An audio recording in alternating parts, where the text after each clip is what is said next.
What's up guys, you're watching Sid Gaming and today we are going to talk about the PlayStation 5 error CE-109737-7. There is no USB drive, so go to the settings storage and here you have a USB extended storage. You must connect the USB extended storage to your PS5, but your USB or hard drive must be a 3.0 or up to 3.0, not less than 3.0. It will not gonna work, and after that you have a backup and a store.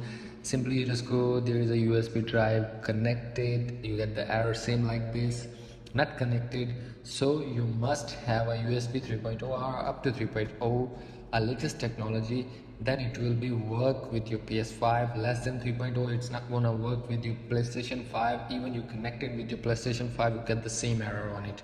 So that's how that simply you can fix this up.